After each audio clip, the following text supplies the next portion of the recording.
Well, hello, hello, hello. We are back again, BGCM Scholarship Show. We really appreciate everybody for being here. We actually have a special guest today, two special guests, I should say. I'll let them introduce themselves, but the main objective of today is talking about law enforcement in the Omaha area, but then also recruitment and careers in law enforcement as well. So I'll let Miss Amy start, and then we'll get to going with Miss Christy as well. She's actually on route in Iowa, so if she pops in and pops out, that's the reason why. But Miss Amy, can you please lead us in your presentation? Yes, I would love to start. I am the Public Affairs Officer for the FBI Omaha office. And the FBI Omaha field office, which our SAC is going to tell you a little bit more about, covers the states of Omaha and Nebraska. Nebraska and Iowa. We're in Omaha. Anyway, I just started here at the end of May. And so I'm learning a lot, as you guys are going to learn a lot today. Who you're going to hear from is our special agent in charge, Christy Johnson. And she was in our field office in Sioux City today and stopped at a rest stop on the way back so that she could join you guys because she really wanted to be on this with you today. And think of a special agent in charge. And then Christy, I'm going to let you take over, kind of the CEO of a company. She's in charge of FBI Omaha, which like I said, takes over Nebraska and Iowa. So Christy, I'll let you take it from there.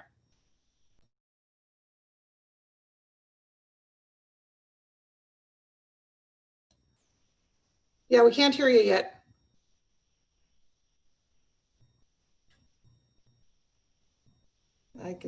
Okay, can you hear me now? Perfect, we got you. All right, and I'm not sideways, right? Okay, very good. Well, good afternoon, everybody. As Amy mentioned, my name is Christy Johnson, and yes, I am at a rest stop here in somewhere south of Sioux City, Iowa. I have a large responsibility for both states. I've been a special agent for almost 21 years. I started in 1999.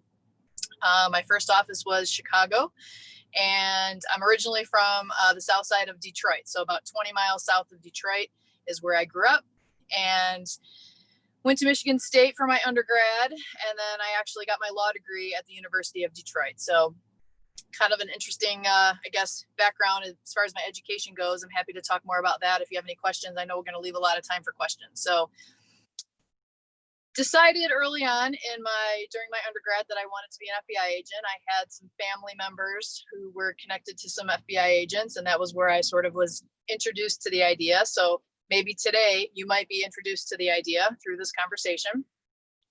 And then I set my sights on getting my law degree, because back then we really did hire specifically from law enforcement, military, CPAs, and people with law degrees. And that has changed. That has grown dramatically since then. We have a need for a much wider variety of talents. And when you join the FBI as a special agent, but we have many other jobs that I'd like to talk about as well, you don't know where you're going to end up. You don't know when you're at Quantico, in my case, doing push-ups in the snow in 1999, you don't know until your 6th or 7th week where you're going to be assigned to actually go and live and work. So my first assignment was Chicago, and I was really excited about that because it was not only a big city, but it was not terribly far from my family back in southeastern Michigan. So that was an exciting time, and off you go. I was 26 years old, and there I was living in a really small apartment, basically being assigned to a Russian organized crime squad. So that was my first squad, and we worked everything from drug trafficking to money laundering to tax evasion and fraud of all sorts. I've traveled all over the world with this job. That was that first special agent squad assignment took me everywhere. It took me to Russia. It took me to Switzerland. It took me to the country of Cyprus, to Greece. I ended up spending some time in some of those countries as what's called the assistant legal attaché, which is an FBI position and that we have all over the world. And that is a whole different opportunity that the FBI allows for. So after 7 years working on the streets, I became a squad supervisor in Chicago. and that was over police corruption and public corruption in the city. So we had the responsibility of looking at police officers who were taking bribes instead of doing their job, and who were dealing drugs instead of doing their job. We also had responsibility for the city of Chicago with the what they're called aldermen. And I use quotes because it's their version of a city council member, and they're just historically called aldermen. So we prosecuted those folks who were elected officials at the city level. And then also the my squad with 2 other squads at the time were involved in the investigation and prosecution of Governor Blagojevich, who went to jail for a series of bribes and kickbacks. So a lot of interesting work there. 9/11, of course, happened at the early part of my career. So the change in working criminal work to national security work and learning how to do that was a very interesting time. That was clearly a pinnacle point in law enforcement and intelligence for our country and the world, really. So seeing our organization develop over the next 20 years has been just really, it's been an honor to be a part of this organization. There's no question. So how did I end up in Omaha? I met my husband at Quantico doing push-ups in the snow, as I mentioned, in 1999. He became an agent as well, and he was from Iowa. So his first office was Boston. So he left the academy, the Quantico FBI Academy, and he went to Boston to Providence, Rhode Island, to a small office there. And he was a former Marine.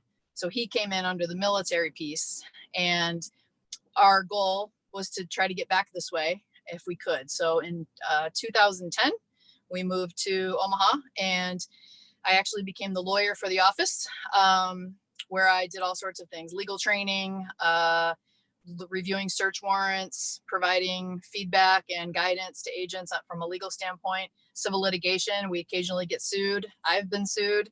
It just happens in our line of business.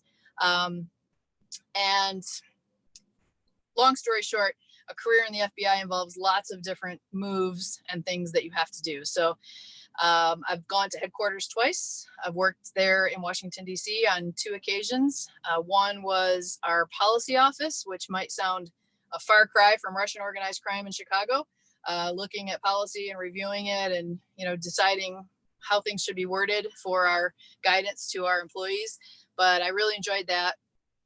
And then my last stint at headquarters, I was the senior executive over all of FBI's transnational organized crime, which essentially is our drug trafficking, human trafficking, money laundering, big focus on drugs, the dark net, fentanyl, the border, the Mexican border with regard to drug smuggling. And I had employees down in Colombia, Bogota, Colombia, throughout Mexico, the Caribbean, all over the place.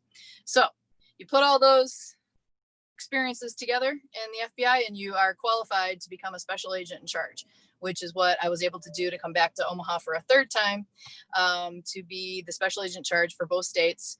There are very few females in the ranks of special agents in charge. There are, I think, about 7 that lead our offices. We have 56 field offices around the country, and each one of them has a special agent in charge.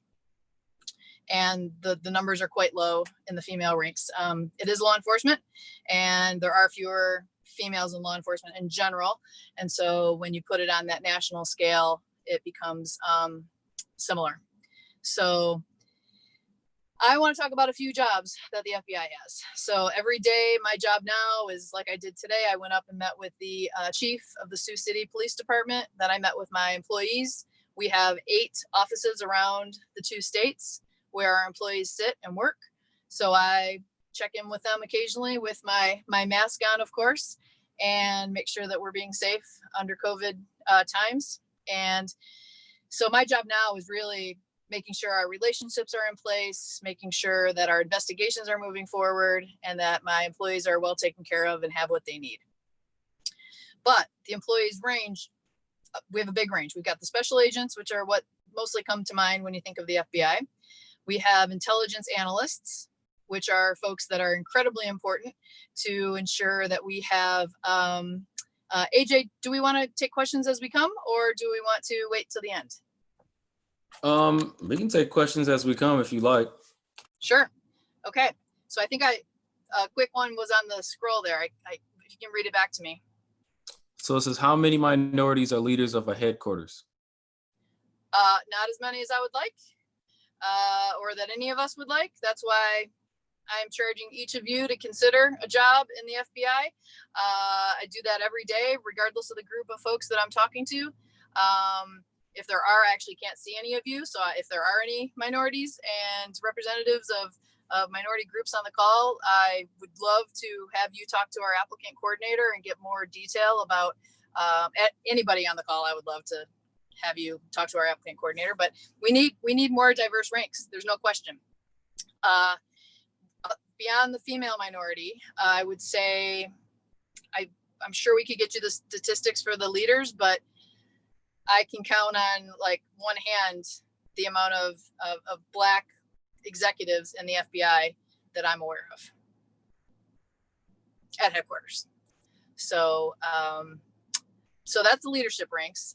That's the same within all of our ranks. So our numbers are abysmal on the minority front, and we need to get those much better. So because why we need to better represent the communities that we serve, just like all law enforcement agencies, and we need to provide as many opportunities for advancement as well among the ranks. So beyond the special agent role and the intelligence role, we have a couple different versions of intelligence analysts. We have what are called more strategic analysts, which kind of look at all the threats and say, these are what the things we need to look at. And then we have tactical, who are going to maybe be working with, if AJ were an agent and I were an agent and we were on a squad, we would be working, we would need our intel person to tell us a whole lot more about our subjects, about where they've been and where we think they're going and what phones they use and what bank accounts they use. And so we'd have an intelligence analyst working with us to help us put those cases together. So we also have professional staff. We call it professional staff, and that is more of our support roles. So I have an executive assistant. We have squad. They're not called secretaries anymore, that's for sure, but they're squad admin support, and they do things like time and attendance and making sure that we have all of our files uploaded to the right place. And they do a lot of work with coordinating schedules and setting up meetings. And so we also have a lot of forensic folks. So we have people that look at phone records and financial records, and we have evidence technicians who make sure that all of our evidence is stored properly and safely so that we can use it in court. We have, back at Quantico, we have behavioral scientists who look at, the mind of a serial killer, the mind of a terrorist, and they help us, they guide us with messaging and trying to crack the case. We also have all of our trainers, our entire training division back at Quantico, who help train all of our employees. So my point is that we have so many opportunities that it goes way beyond the special agent role, and we can't do it without the whole team being completely professional and engaged and really well trained. So, gosh, we have people all over the world. We have over 100 international offices in embassies around the world.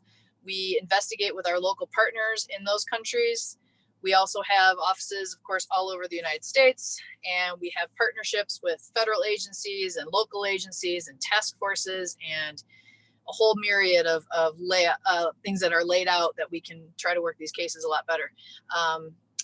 AJ, can you read that question for me? Yes. Does overlooking all of that ever get stressful? If so, how do you handle it? I take a little break on the highway and call you folks. So yes, the answer is yes. I have to say right now, with the civil unrest that we've seen in this country and the COVID and the response to violent crime that we have to have across the country and here in my office, it is very stressful. I lead a whole bunch of people with guns. Okay. And so making sure that everybody is well prepared and trained to carry out their job is a stressful position to be in. But I've had all these years of experience to be able to manage it. How do I manage stress? What was the name of the person that asked the question, AJ? Travion. Travion. So I like to run. I'm a runner. I'm going to go for a run when I get home tonight. I like to talk to my friends, just like we all should do, and sort of talk things through. And I like to get feedback from my colleagues as well, so that I can make sure I'm doing things right. There was another question there. Maybe not. Oh no, that was just me typing saying great questions. Just keep them rolling. Okay. Yeah. So just some requirements to become a special agent of the FBI. You have to be a U.S. citizen. You have to be between 23 and 36. So the reason is that you have to retire at 57 years old. And so you have to have 20 years in. That's why you have to come in when you're 37, or by the time you're 37. You can retire if you're 50 and have 20 years in. So not going to ask you to guess my age, I'll tell you. But yes, let's see, Tuesday I turned 48, but I already have almost 21 years in. So I have to wait 2 more years and then I can retire when I'm 50. But I probably won't, because I love this place and I have so much more work to do. So you have to have a bachelor's degree. You have to have a driver's license, and you have to have 2 to 3 years of professional work experience before you can come on as an agent. AJ, go ahead with the question if you have it. Yep. Oh, I don't even know what this TV show is. Would you like to just ask us out loud? Yes, say Okay. I asked if the Quantico TV show is similar to the actual Quantico, like, Oh, I do know this show. place. Yeah, what it looks like. So what was your name? Fiona. Fiona. There are bits and pieces that are. The whole thing is certainly not. It's the show makes it way fancier than what it is, but it is really a cool place. Of course, TV always makes things. I haven't watched that show a whole lot, but the parts that I did watch, you know, my husband having been there, we were there at the same time. We're like, yeah, that's not that. That's not at all what that looks like. But they have improved it over the years. It's much better than when we were there. The food's gotten better. It used to be like real institutional food, and now the food is better. You're stuck there for 17 to 20 weeks. So it's getting better. And then Hector asked, if you had the chance to change your career, would you? And what would it be? Gosh, I wouldn't change it, number one. But if I, for some reason, had to, I would somehow want to work with cities and violence and communities and figure out how the heck to crack the code on gang violence, drug usage, and the communities that need as much help from law enforcement as they can. Even if I wasn't in law enforcement, I wish I could spend all of my time on that topic. Nice. Next question. Jabez asks, how many years do you have to be a citizen? It doesn't matter. It's just as long as you are. I just interestingly talked to a guy in Nigeria. He's an FBI agent who's living in Nigeria working for us, and he's working on a big group of fraud cases for us. And I spoke to him last week, and he was born in Nigeria, and he became a citizen. I'm not sure how long ago, but he eventually became an FBI agent, and that was a great story. So he's a perfect guy to go back to Nigeria and then help us, right? Because he speaks the language and knows the culture, and yeah. Next question. Do you guys, the FBI, keep secrets from U.S. citizens to keep you safe, or us in a sense? So we have classified material that we don't share with the public. But we certainly, how we operate with all of our information is always to keep the public safe. So it's set up that way. We have a way to maintain secrecy in order to keep people safe, not to not keep people safe. Our safety is the least of our concerns. Like, we have our bulletproof vests, and we have our, ability to know what threats are against ourselves, but our job is to keep you safe. Great. Actually, I've never had that question. That is a great question. Great question, Makai. Great question for sure. Next question from Daniel. How many languages did you have to know? I currently know one still, just English. So when I've gone to all of these places I just mentioned, I've spent, like I said, lots of time overseas. I either have an interpreter along, or I have agents who speak the language. So Spanish, my last 2 years of my life, year and a half before I came back to Omaha in the fall, I spent so much time with everybody speaking Spanish. And I wish I spoke Spanish, because I can order like a cerveza, but I can't, at a restaurant, but I can't, I cannot, I'm not at all fluent in any other language. So that's not going to hold you back. It's great if you know another language, though. It certainly helps. Is the job very time consuming? Oh, yeah. For example, I mentioned it was my birthday on Tuesday. I had taken the afternoon off. I ended up with about 2 hours off before work turned around again and became the rest of my evening. So it's very time consuming, but we do try to balance, and we try to make sure everybody balances their work and their life, because some days you might work for a month straight on something. We have a missing girl in Davenport right now, Iowa, and my folks will not have a day off until some sort of resolution has come. And so that's how these things go. And then you take a break when you've brought somebody home safe. Nice. Does working as an FBI agent ever take a toll on your personal life? For example, do your cases ever affect your private life? My career has been blessed in that my husband is an FBI agent as well. And so we've been able to be very understanding of one another over time. It did cause me to move away from my mother and my brother and sister. I grew up in a single parent family. My dad died when I was about 6 years old. And so my mom raised us by herself, and to leave her and move across country and know I probably would never move back to that area was, a pretty big sacrifice. But I've had all the support of my family, my brother and sister, my mom, over the years. And it's been a real benefit that way. Nice. What happens if anyone gets deported? Can they come back to their job? So like their FBI job? Yeah, I would assume that was. Yeah. Yes. Let's see. We probably, because you have to be a citizen, you would not get deported. So it's very hard for someone to lose their citizenship and be deported. Typically, people are deported only when they have not reached being a citizen of the United States. So the answer is, if you got deported, probably won't be coming back to your FBI job. But True. you wouldn't have it in the first place. So Hector asks, do you get any information about aliens? Just curious.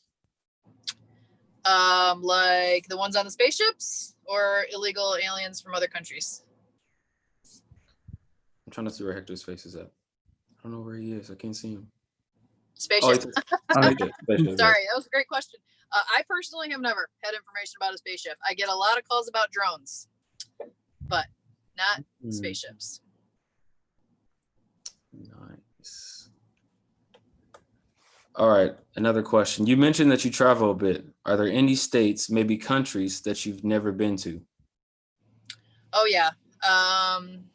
States, I've never been to Maine or Vermont. Those are kind of hard to get to, up the East Coast there. I had a job when I was in law school. I like to say as a truck driver. It really wasn't a truck driver, but we were testing vehicles for Ford Motor Company, and we were all contractors, and we got to drive all over the country to test the Explorers way back then in 1996. My point in telling you that story is you might have to do a bunch of weird jobs to get to your dream job. So I got to see a lot of national parks with that job, and I took a bunch of my friends. We all got the same job, and I got to see a lot of different states. But countries, I've missed a lot. I've never been to China or Vietnam or any really East Asia countries. I have been to Russia and all over Europe. I finished my undergraduate in Australia. So I was able to get to Australia. That's another hard one to get to, but yeah, I have a travel bug, and a career in the FBI definitely serves that bug. What college courses should someone take to become an FBI agent? So I have a social science degree with criminology sort of focus. So criminal justice, it depends on, all right, that's a loaded question, because there are so many classes now that were not available back in my day, but you would be computer science. We love computer scientists and people with computer backgrounds because we have so many cyber crimes and hacking cases that we have to investigate. Today, I would say those would be your best courses. If you're gonna become a police officer first, before you join the FBI, obviously criminal justice. If you are, the sciences are really like medical things. We don't really, although we have 2 PhDs who work for us as special agents. One, he's a neuroscience PhD, and he became an FBI agent right here in Omaha. So people sometimes change careers along the way. It's amazing the background that we have and how we utilize folks from, with what their experiences are. So find something that you love that has something to do with either criminal justice, cyber crimes, national security, and those would be a really good start. Nice. Daniel asks, if your husband was an FBI member, would you be able to tell him what you do or be as open? No, I would not. Great question. It's called need to know. So we need to only tell people things that they need to know that are related to the cases. So we have a very strict non-disclosure about our secret information, as well as our operational and investigative work. So I do feel badly for people who don't have a spouse that work for us, like Amy now. She has to learn how to not tell her spouse. She was in the news media for 21 years, and now she joined the FBI. And so she'll have to learn how to not tell her family about things going on at work. So. Teresa asks, so you stated that in order to become an FBI agent, you have to work 2 years at a professional job. So what jobs would qualify for that? So many different jobs. We've got people who have worked for in the IT department at a business. We've got people that worked at banks. We have people that were police officers. We have people who were school teachers. Okay, we have such a wide background of people that I can't even quantify it. The key is that U.S. citizenship piece, the bachelor's degree, the driver's license, the age limit, and then 2 to 3 years of professional experience on top of all of that. So if you have an advanced degree, like a law degree, you don't have to have that 2 to 3 years experience. You can go right from your advanced degree into, but usually you have a job while you're in law school or while you're getting your master's. So that job experience works. So we want people to kind of have a life experience before you become an agent. On the intelligence analyst and the professional staff side, we don't require that. You can go right from college into some of those jobs. Nice. You guys have a lot of questions. This is great. Oh my gosh, it's wonderful. What do you do when info gets leaked? So if info gets leaked, yep. What do you guys do? We lock them up. Oh.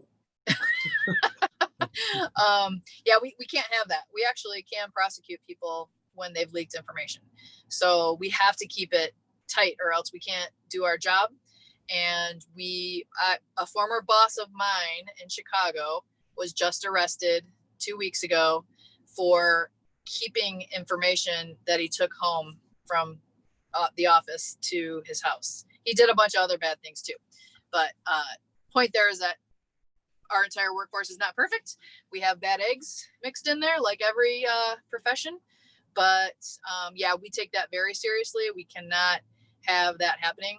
I want to hit a couple of things in case I think we've got plenty of time. But before the next question, I just wanted to say that for the agent position, you're required to move. So like my story where I moved from Michigan to Illinois, didn't move very far, but you have to pass a fit test, which is push-ups, sit-ups, 300 sprints, and a 1.5 mile run that I actually have to take still myself every year.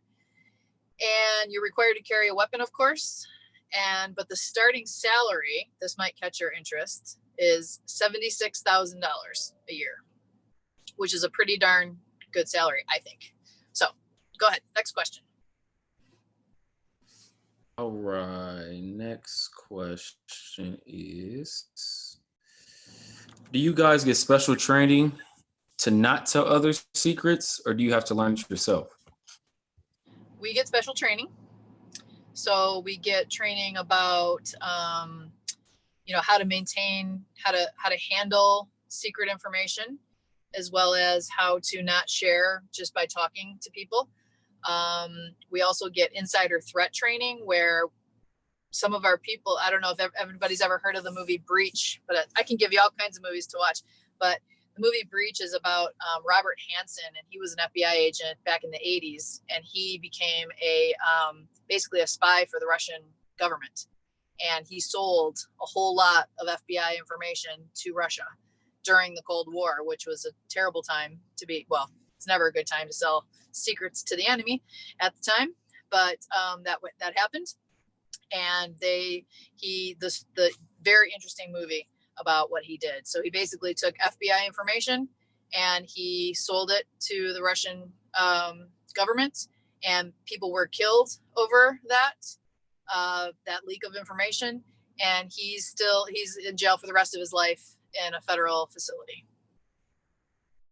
So that's a good lesson right there.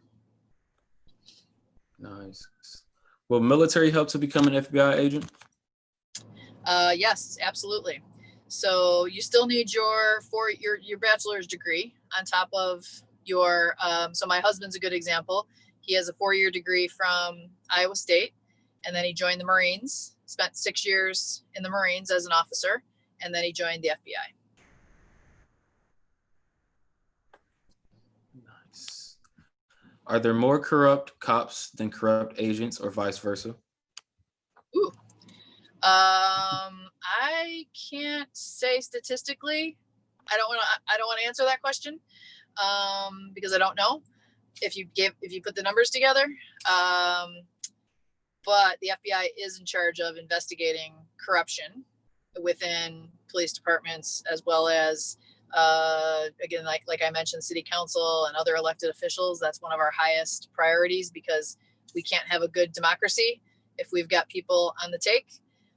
We also investigate civil rights matters, of course, with police brutality and excessive use of force and hate crimes.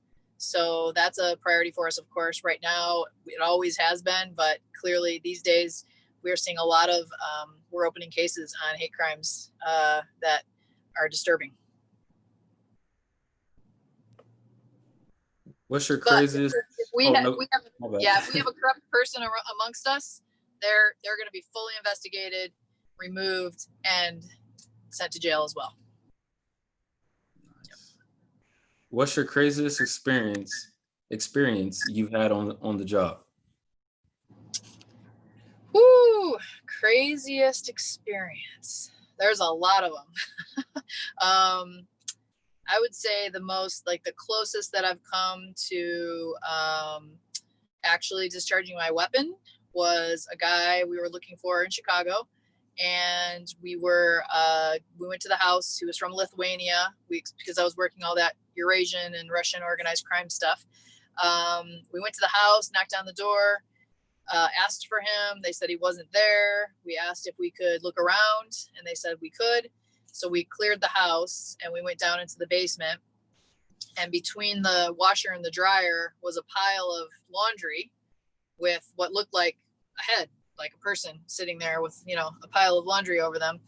And we didn't know if that person had a weapon or not.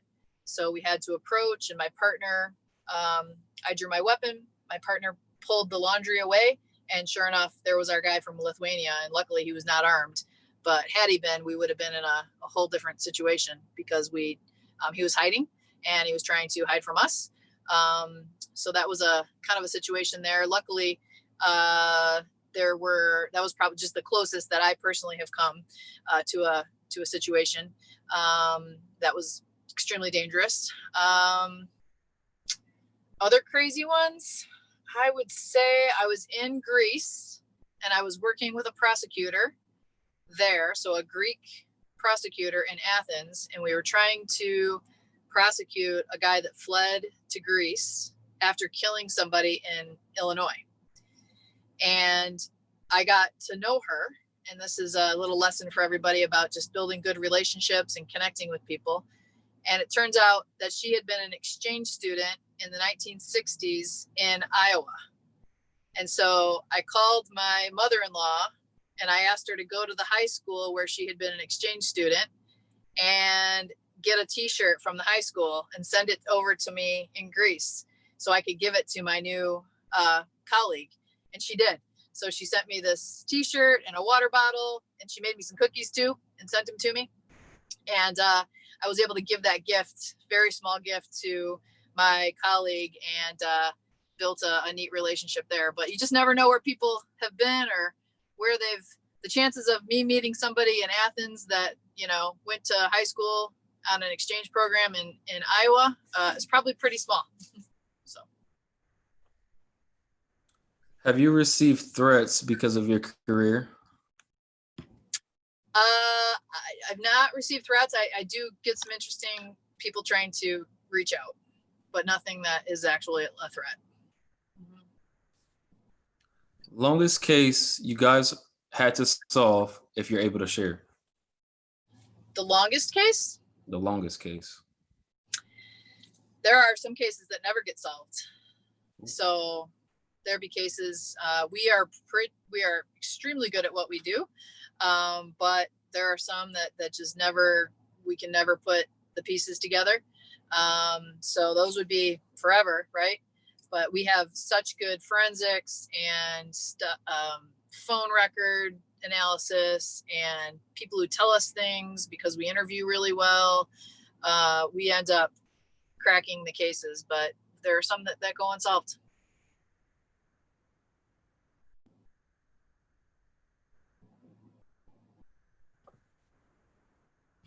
It was another question, but we probably won't ask that one. We probably won't ask that question. But you can. I can take it, whatever it is. Okay. Okay. Okay. The question is, have you ever had, what's the best way to ask this, but not ask this in the same, I guess in a sense, have a price on your head, like in the movies, in quotes. Like a bounty? Yeah, yeah. I could say that, a bounty. Yeah. Not that I'm aware of. Mm-hmm. Yeah. Okay. Yep. Now, have I investigated people who have put hits on other people? Absolutely. Mm-hmm. Okay. That's nice. Yeah, murder for hire we take very seriously. And in organized crime cases, that it is definitely a something that comes up from time to time.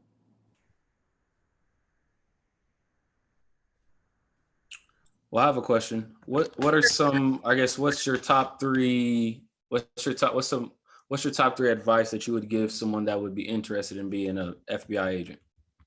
Your top three. Top three? Yeah, top three. Yeah, number one, got to keep your nose incredibly clean. You can't have any kind of criminal history or anything that is questionable at all.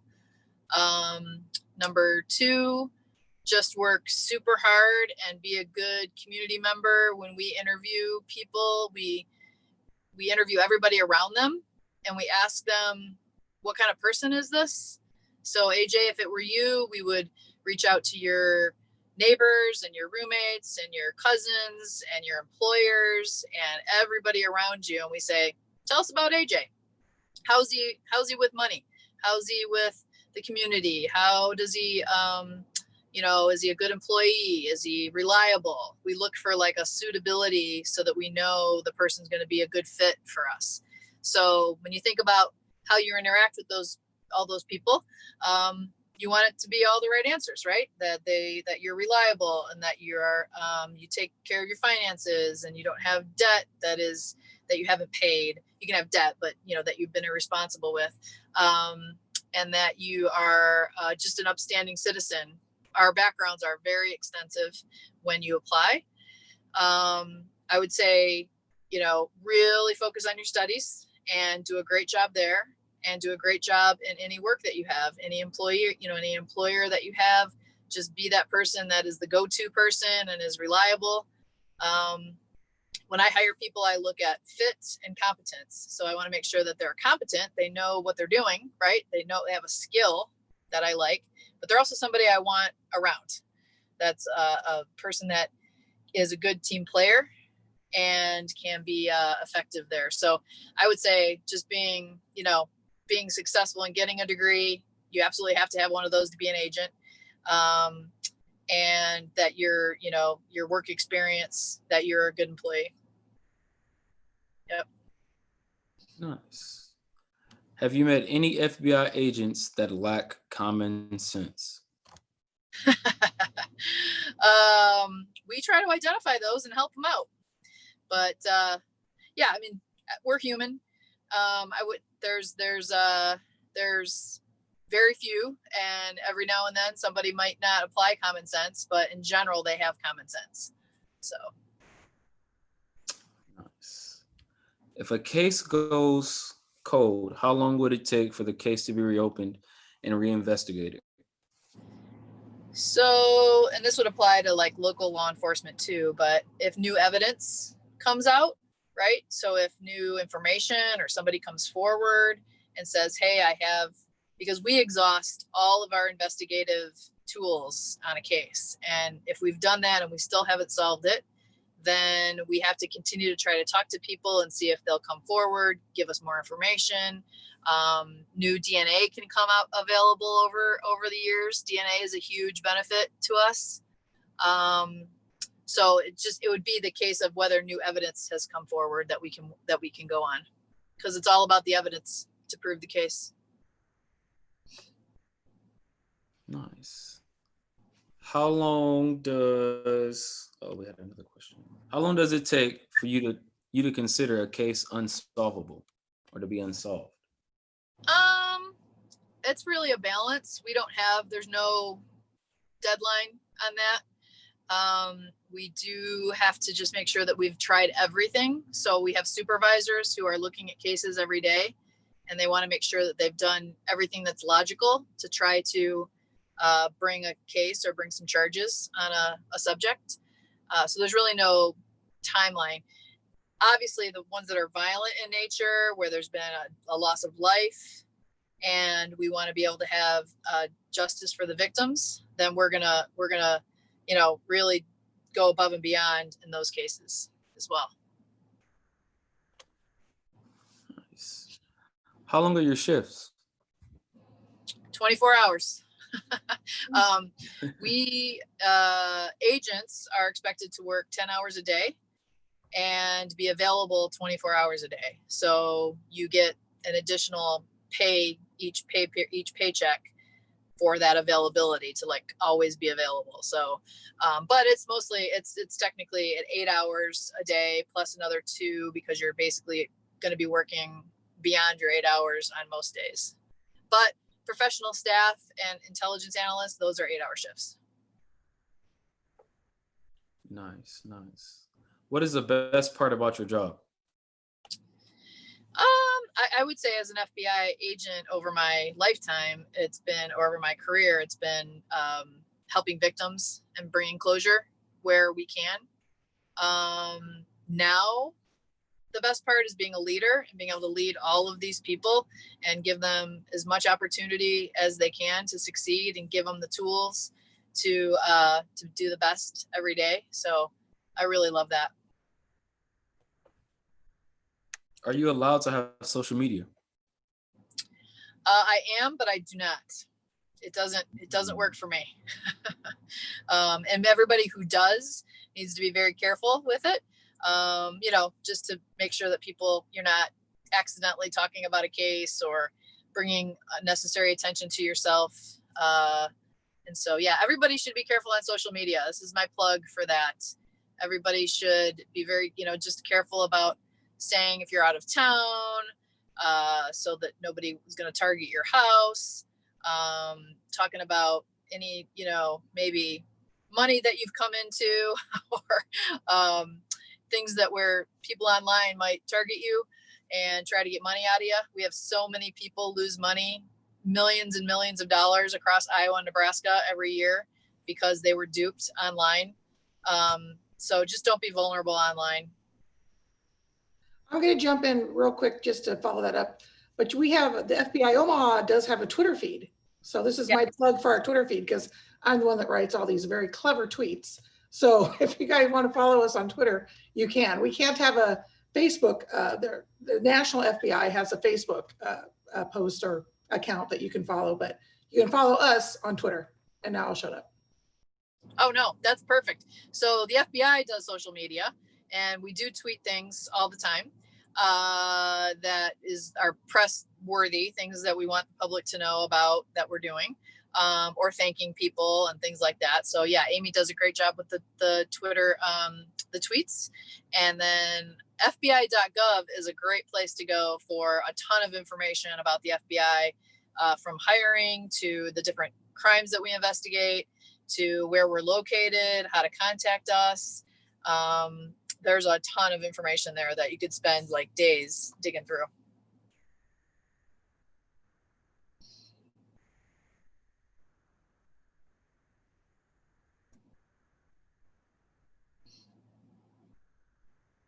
My bad. I was on mute still. Sorry. Oh That's my okay. If you get the wrong guy and they serve time, but you find the actual criminal, does the innocent person get anything? So that's there's civil litigation. There's you can file a lawsuit against the FBI if that happens, or against the local law enforcement if that happens. So that I do not recall ever that happening, a case that I'm aware of inside the FBI, but I'm sure it has happened. I just don't personally know about those cases. But if that happened, you'd be able to sue the FBI, just like any law enforcement agency. If we got it wrong and you spent time in jail because of it, whoever that might be, they would be able to sue us and try to get some money back, or some sort of settlement type situation. Do you have to get tased and pepper sprayed like police officers before you become an agent? We do not carry tasers, so we don't get tased, but we do get pepper sprayed because we do carry pepper spray. I have some in the back of my truck right now. So yeah, we carry, we get sprayed with pepper spray, but because we don't carry tasers, we don't get tased. Do you guys have access to our phones, cameras, pictures? So we have to get a warrant for anything that you have not made publicly available. So on your Facebook page, or the things that you tweet that are public, that you put out for everybody to see, we can see those too, right? We have to have a reason to be looking, but we can see that like anybody in the public can. Beyond that, so if you want to see my own personal email, or my own personal instant messages, or my own personal cell phone records, or listen to my cell phone, or my hard line, nobody has a home phone anymore. We have one, it just doesn't get used. We have to get a warrant. So we have to go to a judge and say, we have probable cause to believe that Christy Johnson is dealing drugs. And we know that because we had somebody buy drugs from her. And we tell the judge that, and we usually have lots of evidence to back that up. And then we get to actually then see the contents of my phone, or my phone calls, or things like that. So we have to get permission, which is a very high, and we have to show and prove before we can do that, that we think and believe that we have probable cause that Christy's involved in crime. Do you have to lie about your job to your family members, or can you just straight up tell them you work for the FBI? We can tell them we work for the FBI. We just can't tell them. And then from there, we just have to say, we can't tell you anything more. But if something has come down, like we've done a big arrest, we can say, oh yeah, yesterday we were over there, doing that arrest, but it's public then. And so we can talk about that at that point. Yeah. Nice. Are you allowed to protest? Woo, that's a good one. So not in our professional capacity. We cannot protest, and we can't mix our FBI employment with our protest, our First Amendment. So we still have our First Amendment, but we can't have an FBI shirt on, or I can't put a political anything in my yard. It's called the Hatch Act, and we have very strict rules because we need to remain very objective and neutral on everything. And so that's a great question, but we just can't have anything. Nobody can know. We can't, have a protest sign right here and then like an FBI hat on. That's in violation of a statute that as employees we are held to. Do you have any information about becoming a part of the Secret Service? No, but I'm sure they have a website also that you could go to. And we do have local Secret Service here in the area. So there's a local office that you could reach out to as well. So, yep. Nice. Well, yeah, I know all about what they do, but I don't know about how to get a job with them. Yeah. Definitely. Yeah, we'll take two more questions. If anybody has two more, or one or two more questions, because we're getting close to that time, and then we'll be ending it pretty shortly. But yeah, Miss Amy or Christy, you guys can definitely continue. Like I said, I don't see any. Oh, here's a question. It's a long one too. Whoa. All right, Breeza. This is a really, two questions. Oh my gosh, this is fast. Okay. During your investigation, do you ever use a polygraph test to aid your sense of direction towards a culprit? Why is it not admissible for evidence during court? Very good question. We do use polygraph as part of our investigative tools. And there's a long scientific answer to why we can't use it in court. And that is not my area of expertise, but we do use it to build leads and to build people to give confessions and things like that. But you stumped me on what the science is as to why they are not upheld in court. I should know that answer, but I do not. I know a whole lot of other stuff. All right, this will be the last question from everybody.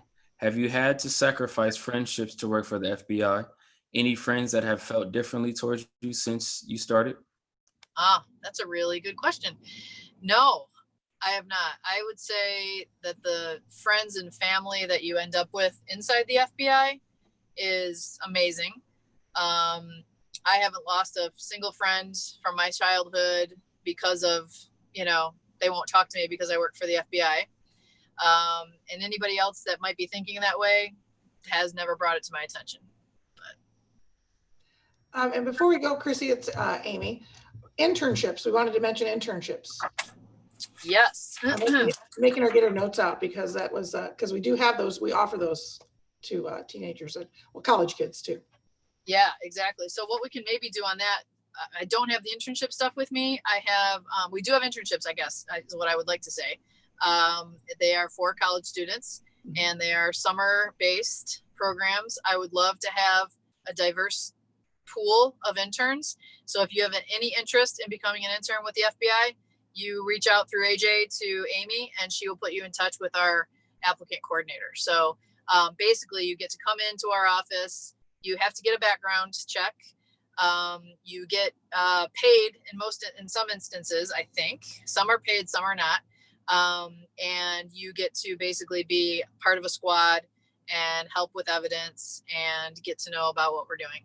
So I do want to mention a couple of other areas that we're most interested in for the professional staff side and the agent side. And that is, as I mentioned before, cyber, data management, national security, foreign area study, law, as I already mentioned, some of the hard sciences, finance and banking, and intelligence studies. So those are basically the same things that I already mentioned. And even people with medical, like I said, we have PhDs in the medical field that end up joining our organization. So. Do you guys know the ages for the interns? Like the age that you might have to be? So it's college, and it's definitely junior and seniors. Okay, nice. Yeah, so there's no age in there, but we have interns who come for like multiple years, and then they end up, getting a job with us. Position. And Yeah, that'd be perfect. Exactly. Yep. That's nice. Yeah, if you guys can definitely send us that information or send me that information, that'll be great. That you could put out. Yep. Yeah, I will be there for sure. Perfect. Yep.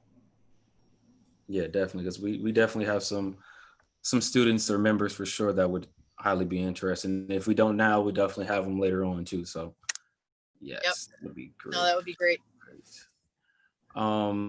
So any last words from Miss Amy or Miss Christie before we let everybody go? We really appreciate you definitely for being involved in this. Thank you everybody that was in the Zoom call as well. You guys had great questions, got great answers, dialogue, all that good stuff. We really appreciate it. Yeah, my parting words are just, I wish everybody the best of luck. I want you all to sit down and go on to FBI.gov and consider working for us. I want you to consider the internship when you get the information through AJ. I want to come back and meet you in person someday if you'll have me.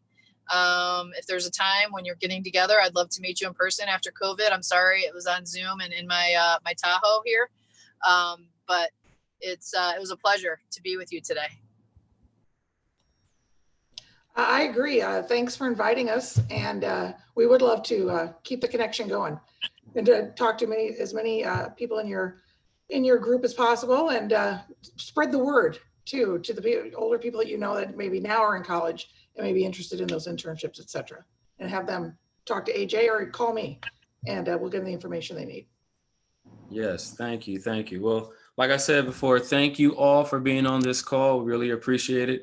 And we'll get those, that information from you guys, and then, make those connections and, go from there. So as you guys can see in the chat, they are all saying thank you. And Miss Christie, happy birthday, belated birthday as well. We like to say that too. So thank you. Happy belated birthday. Oh, for sure. Wait a minute.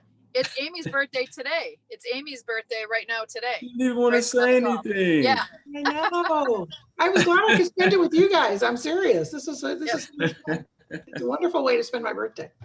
Yeah, so happy birthday to Amy as well too. Happy Thank birthday as well. So thank you. We're gonna sign off. BGC Scholarship Show. Thank you again. Thank you. Thank you.